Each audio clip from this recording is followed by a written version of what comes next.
So yun po mga kabiyaya, mga Dabarkads, isang mabiyayang araw po sa ating lahat.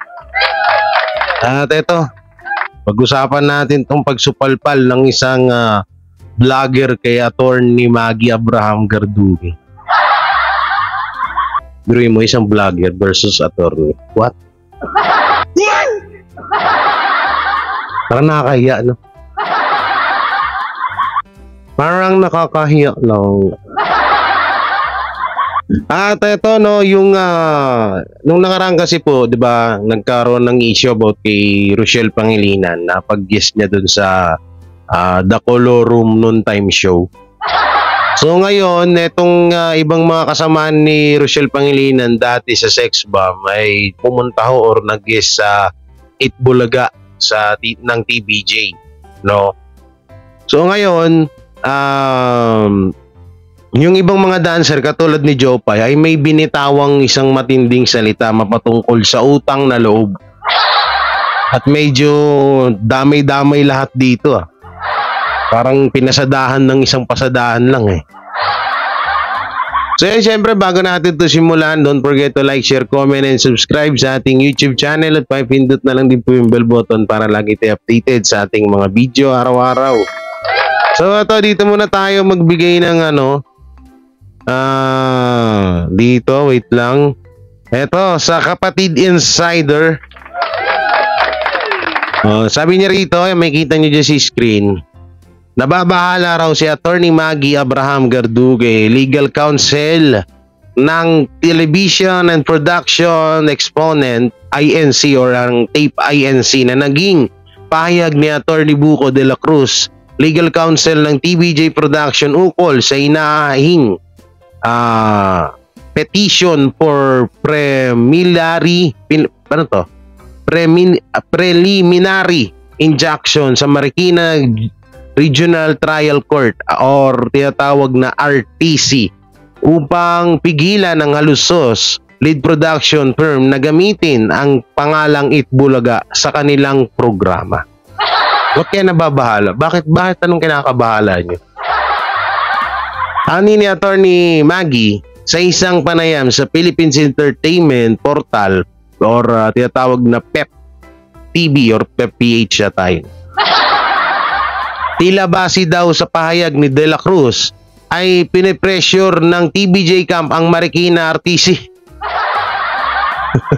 Ba't ganun? Parang pinupukaw niyo yung RTC na magalit sa TVJ na camp na Marikina RTC upang panindigan sila at pigilan ang tape na gamitin ng Itbulaga at EB brands. Ang lupit no? Dagdag ni Garduque, kung usapang respeto lang naman daw ay dapat daw mas magpakita ng respeto ang TVJ at wag daw gamitin ang Itbulaga name habang umaapil pa sila. Ay, naku. Dapat pa daw ang Tito Vic and Joey pa daw ang magbigay ng respeto sa Tape INC habang umaapil sila. Excuse me po Attorney Maggie, hindi po ba parang sampal sa mga boss mo yung sinabi mo? Bakit nung umaapil din ng TVJ hindi nyo sila na respeto? Tapos ngayon sasabihin nyo dapat mas magbigay ang TVJ ng respeto sa Tape INC habang nag-a-appeal kayo? Anak ng teting, what? What the? Ano ba nangyari? Jay, i-relax mo ang iyong sarili. Huwag kang magpadala sa emosyon. Hindi kang makasuhan, attorney yan.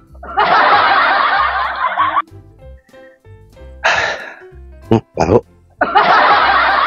Backfire Hello, ulitin ko yung basa Dagdag ni Garduque or ni Attorney Maggie, kung usapang respeto lang naman daw ay dapat daw mas magpakita ng respeto ang TVJ. Anak ng teteng, yung Hindi, eto, naiintindihan ko si Atty. Maggie. Tingnan niyo yung sinabi niya na yan, na magpakita ng respeto ang TVJ. Tingnan niyo, sampal yan sa mga boss niya.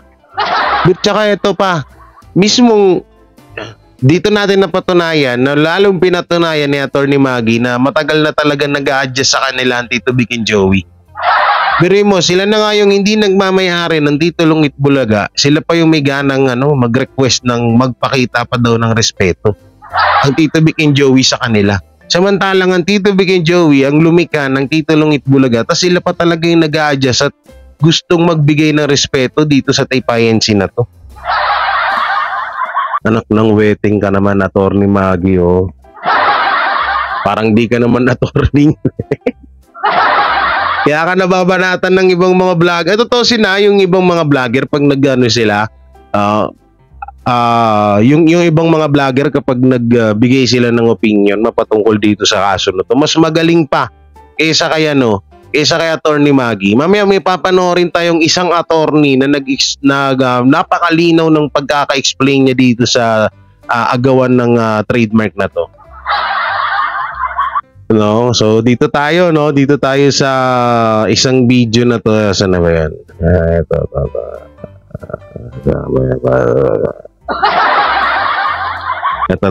Saan na ba yun?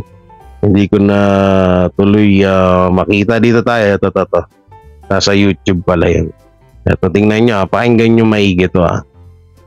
Oo, pakinggan yung maigi to. Oo. Tingnan nyo pakinggan nyo maigi itong sinabi. Vlogger lang po ito versus attorney. Tingnan nyo yung pinagkaiba. Tingnan nyo yung pinagkaiba ng salita at saka sa kanya. Okay? Play natin, ha?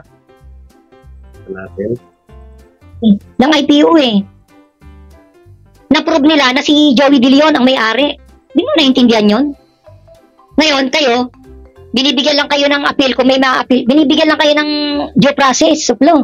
Pwede kayo mag-appeal kung meron kayong ebidensya. Kung may ebidensya kayo, bakit hindi nyo nilabas noon pa? Tama. Ano i-appeal ninyo? O, doon pa lang, supalpal na, di ba? Okay, shoutout kay Malu Lopez. Yan, subscribe nyo. Malu Lopez, ang galing mo, palakpakan. Doon pa lang, supalpal na si Atty. Maggie. At ang Taypayensi, kung may ebidensya kayo, dapat noon nyo pa nilabas.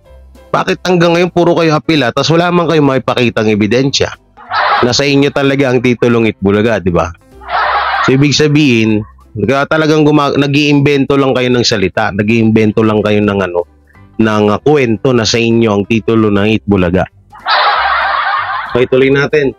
Para pa din po sa ating showbiz update, kung si Paulo Contis nabash at nasabo ng magkapatid na Bullet and John Halusos sa kakukuda, hindi naman mapatas ang ratings ng show, abogado ng Tape Inc. nasabon at nasupalpal ng isang eksperto na nakarinig ng mga ipinahayag niya sa kanilang nilangaw na press con noong December 13. Tunghayan at pakinggan po nating mabuti ang hindi pala si Malu Lopez. Sila na nga yung registration nyo Dapat ang punto mo, paano naging sa inyo?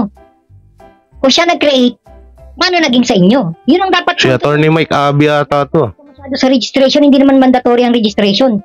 Actually, hindi nga kayo naka-registered sa 41 Ouch. Pero ginagamit Joy Bulaga Paano nangyari yun? Kasi nga, hindi mandatory. So tulad nga ng nasabi ni Atty. Buko de la Cruz, abogado ng TVJ, hindi mandatory ang registration.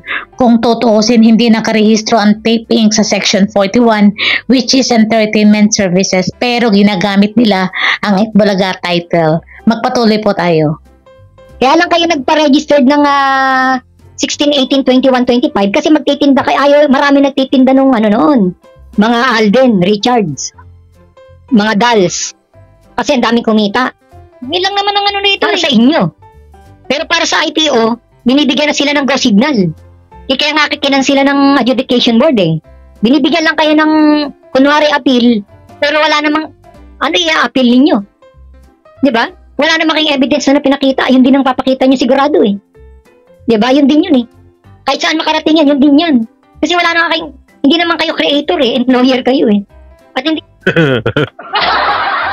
Hindi naman kayo creator, employer kayo Sa pool dun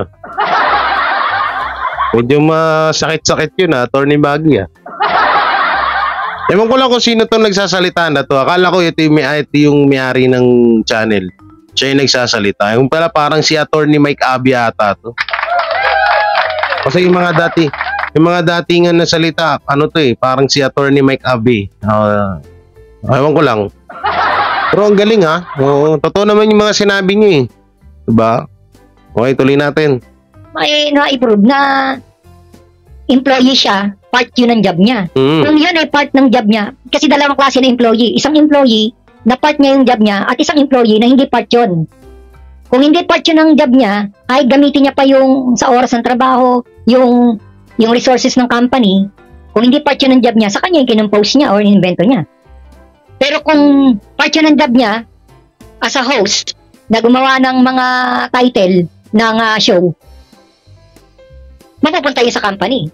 Hosting Paano nangyari na ang hosting, di ba? Hindi naman siya creative director. Hindi nga. So maliwanag na pinagbigyan pa ng IPO on Tape Incorporated na dumahan sa due process. Kaya may apila. Ngunit ano pa daw ba ang iaapila nila? Wala nga silang ebidensyang maipakita. Binigay na nga sa inyo yung resolution. Hindi mo ba binasa? Hindi mo daw kasi binasa, Attorney Maggie. Hindi, ito pa nga yan din yung isa namin na sa mga TBJ vlogger, sa mga TBJ defender.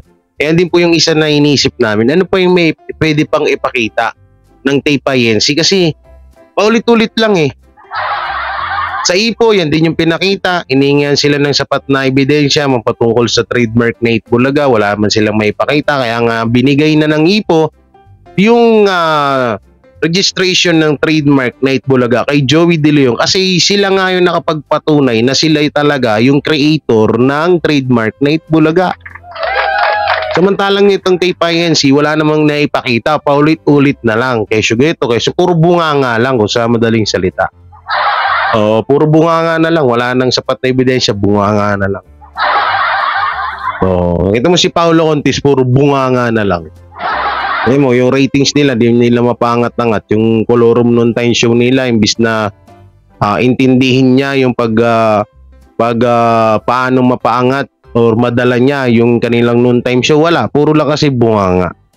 Hindi ginagamitan ng utak. Okay, tuloy natin.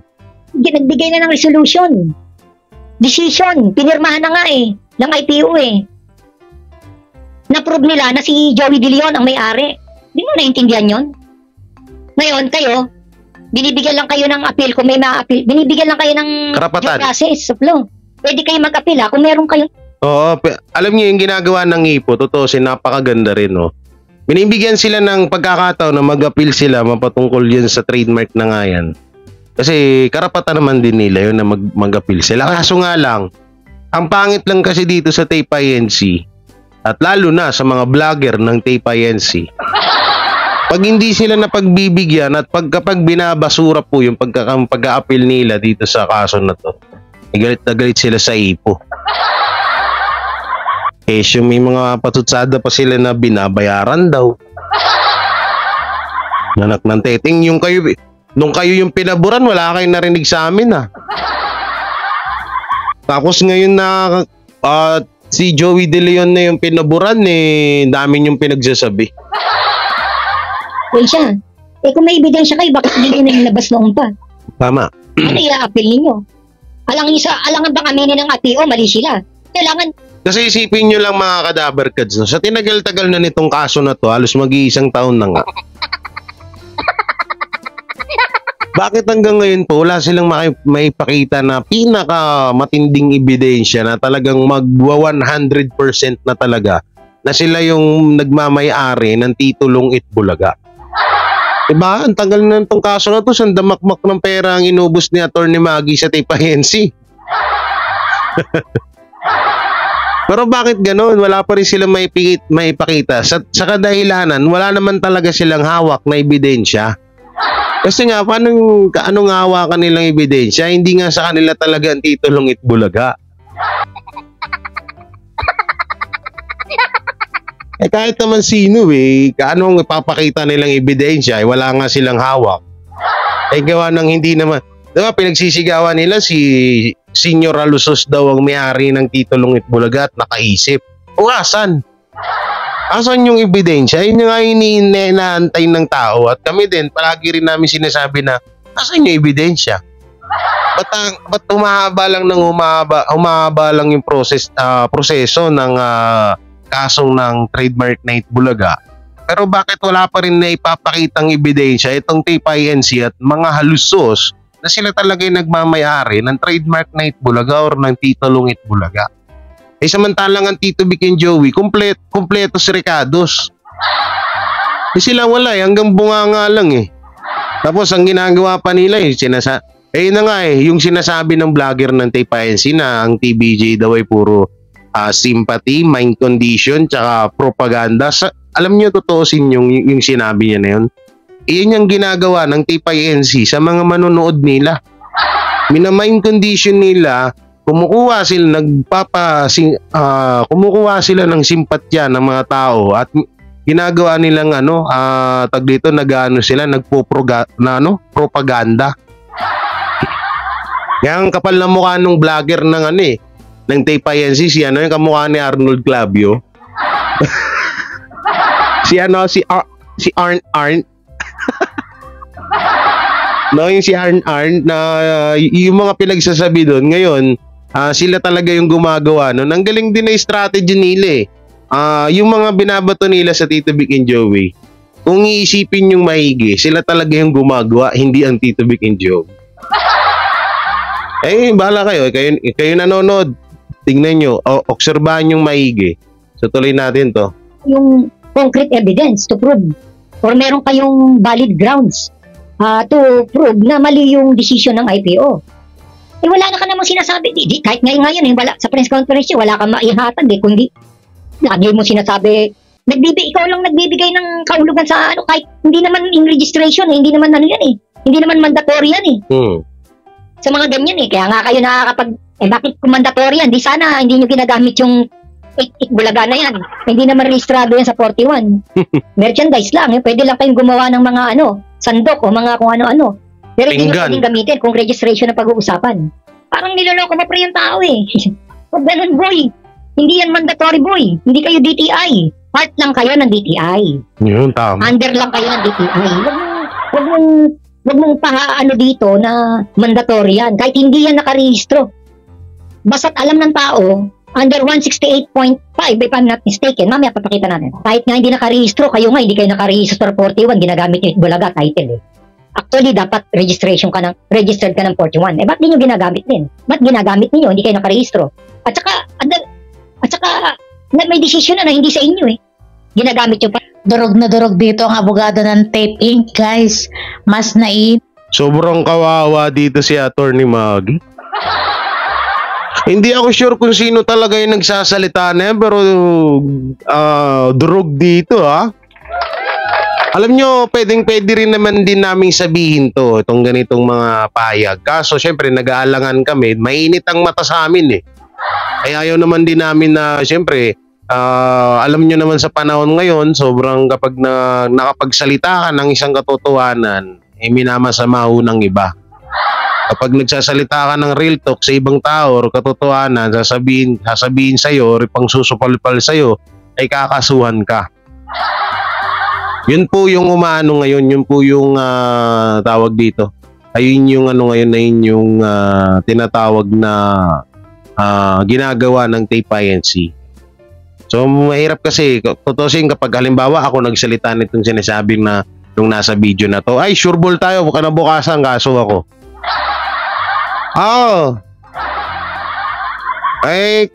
Tutusin, yung mga sinabi naman dito sa video na to, ito po talaga yung katotohanan. Talaga supalpal dito ang TPINC at si Attorney Maggie Abramar Garduque. Totoo yan. Biruin mo bakit kung nasa inyo nga naman, ba't hindi nyo magamit-gamit? Hindi pala mali. Bakit hindi nyo pinaregister? Kasi hindi nyo maparegister kasi nga wala nga kayo ebidensya. Alam niyo ebidensya? Hindihan ko pa ngayon ang sinabi ng eksperto kaysa sa abogado ng Tape Inc.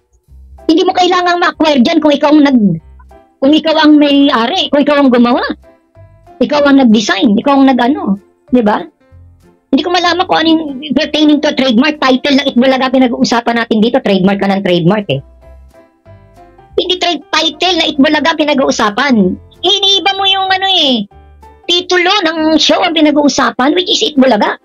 We are talking about sino may-ari ng Itbulaga, hindi yung trademark. Yung trademark, yun yung parang marka, trademark.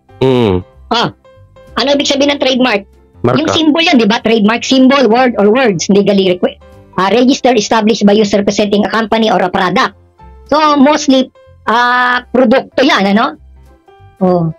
Pwedeng logo, symbol, or words, no? Pero dito kasi, ang pinag-uusapan dito, yung title, kanino?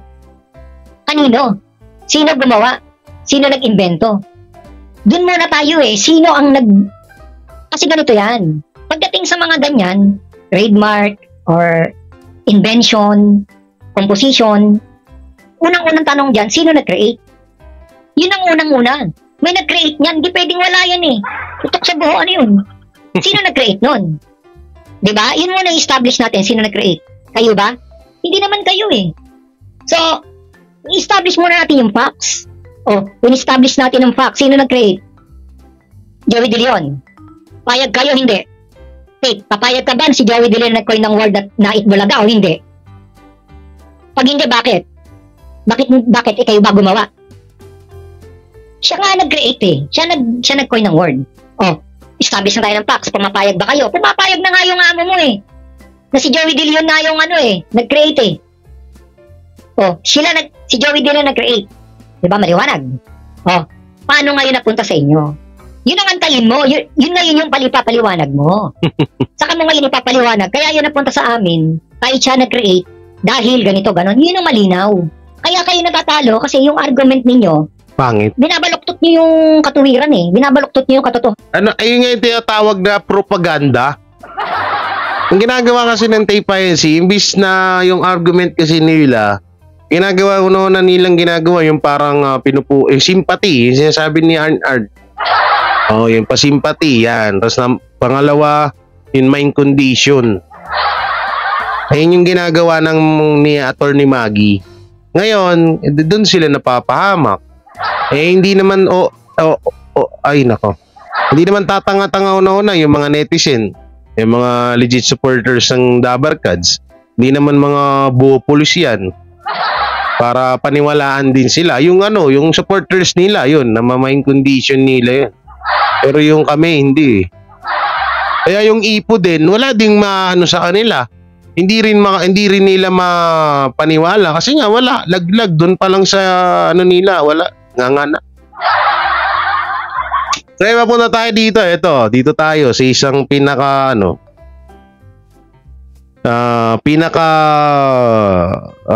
tawag dito. Ito, pinakamalinaw to Attorney kay Attorney Rene Bueno. Ito, palakpakan natin, no. Ito, mas malinaw po ito, mas malinaw na yan. Mas malinaw pong explanation yan. Sa mga TPINC supporters dyan, huwag nyo na itong panoorin at hindi nyo rin naman din ito maiintindihan. Okay, lang natin yung cellphone natin kasi baka malaglag. Wala tayo pambili. Tingnan natin. 41.5 by Mr. Joe. Pakinggan nyo maigi Medyo naguguluhan ng ating mga followers, subscribers at mga viewers kung bakit daw hanggang ngayon hindi pa na ipakikita yung certificate of registration duly signed by the responsible officer of the Intellectual Property Office kasi ang inaasahan daw nila dapat pagkatapos ng announcement na it has already been approved siyempre babandere yan Mr. Joey De Leon sa kanyang Itbulaga show sa Channel 5. Kaya lang hanggang ngayon medyo naiinip sila bakit daw hanggang ngayon wala yung trademark registration. At naririnig nila, nag-file ng opposition, si Tape Incorporated, at daw yung dismissal sa opposition at apila ni Tape Incorporated na dinismiss ng Director of Bureau of Legal Affairs. At ngayon nga daw nagbabalak ang TIP Incorporated na gumawa ng apela sa Director General ng Intellectual Property Office. So ano ba to? Guguluhan sila. So dito sa episode na to, liliwanagin natin yung step-by-step procedure kung paano mag-file ng trademark application. So gagawin nating ehemplo si Mr. Joey De Leon. So ang unang step dyan, iipunin mo lahat yung mga dokumento mo to support your application for the trademark application. Pag nakumpleto mo, punta ka sa trademark office ng Intellectual Property Office at doon mo isusumite. Tapos yan ay i-endorso sa trademark examiner.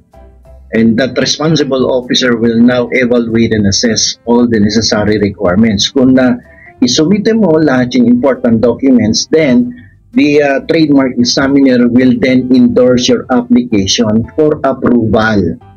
Hindi approval ng registration, but approval for publication. Okay, dadaan sa publication yan. That is the essence of due process. Palagi may publication, may notice palagi yan. Okay, mandated kasi ang Intellectual Property Office na palaging may announcement, palaging may notice, palaging may hearing. Okay? So, pag nagkaroon na ng approval for publication, ilalabas yan sa official gazette. And in the case of IPO, meron silang tinatawag na e-gazette, Electronic Official Gazette ng Intellectual Property Office. Noong araw kasi, makakapal na libro yan yung official gazette. Pero ngayon, siyempre, modern na tayo, advanced in technology, electronic yan. So, everybody can access it actually sa laptop, sa cellphone mo. Makikita mo yan. Basic na lang ngayon yun. It will be given access to that. Sa TIP-INC hindi. E-official gazette. Okay. So, assuming mga vlogger dun, may period dyan within which dapat ma-publish. And the purpose of that publication in the official gazette is to let the public know. It is an announcement to the public and to the whole world that Mr. Joey De Leon has filed an application for the registration of the trademark Itbulaga under Class 41. And during that period of publication, very critical to itong publication of the application for registration. Dahil during this period, kailangan dapat lumabas yung mga taong may interest, may karapatan doon sa trademark na Itbulaga under Class 41. That if they believe that they would be damaged by the application of Mr. Joey De Leon for the trademark Itbulaga, then they can file an application, or they can file an opposition, verified opposition to the Intellectual Property Office to oppose the registration of the trademark. So doon nila makikita sa official gazette, kasi yung official gazette, para sa kaalaman ng nakakarami dito, yan yung official newspaper of a country, of our government, regarding the new laws created by Congress, by the Senate, yung publication ng mga treaties dyan nilalagay, mga legal notices, and at sa mga hindi nga po pala nakakaalam, ang IPO rin yan, hindi lang isang tao yan marami yan sila dyan, at mga professional na mga tao at mga may pinag-aralan na sila po yung mga nagdidesisyon, hindi lang po yung para sa kaalaman na sa TIP-INC vlogger, shoutout sa inyo. Hindi lang po isang tao yung nandun sa IPO, lang to para sa kaalaman, baka di nyo kasi alam. In this case, yung application for registration of trademark of Joey De Leon, because this would serve as a notice to the whole world that Mr. Joey De Leon filed an application for trademark of Itbulaga. Nakakatawa lang mga ka-Dabarkads, maputol ko kayo saglit. Bakit kaya wala man lang lumalabas na kakampi na isang attorney din na kumampi man lang sa TIP-INC? Hindi, nagtataka ako kasi halos lahat ng mga attorney, katulad ni Si Mike Abe hindi yan attorney pero may alam din yan sa batas, no? Si Mike Abe, si attorney Rene Bueno, yan. Si attorney Libayan, yan. Sino pa ba? Senator Rapi Tulfo, mga kilalang tao yan, di ba? May mga talagang may tinatawag na pangalan, no? Nagtataka ako sa TayPayensi, wala man lang ako mahanap ng mga attorney or mga kilalang personalidad na nagkomento about sa kanila na sila talaga yung nagmamayari ng titulong Itbulaga. Parang, meron ba kayo napanood? Comment nyo nga dyan, chat nyo nga sa akin kung meron. Kasi halos lang napapanood ko mga pro page ng GMA at mga tolongges na vlogger. Yun lang. Pero sa iba, wala akong nakikita eh. Tingnan nyo dito nyo pa lang dyan yun pa lang napapatunayan na bakit ang daming pumapabor ng mga kilalang tao at mga attorney pa, hindi basta-bastang tawag dito, mga taong tong pumapabor sa Tito Vic and Joey. Kundi mga professional at may mga rangko, may mga tawag dito, lisensya. Attorney, may mga lisensya yan, di ba? No? Pero sa TayPayensi wala kang makita. Meron si Attorney Maggie. No? Si Attorney Maggie meron. Yun, nag-iisa. Siyempre, alam nyo, minsan naaawa na nga lang ako kay Attorney Maggie. Alam niya na rin naman sa sarili niya na mali-mali na rin din yung pinaglalaban niya. So, no choice siya kasi siyempre, kinuha siyang abogado ng TayPayensi para ipanalo yung kaso na yun. So, wala siya magagawa kasi parang tinatawag na trabador lang siya ng TayPayensi. Or sa madaling salita, sahuran lang siya doon.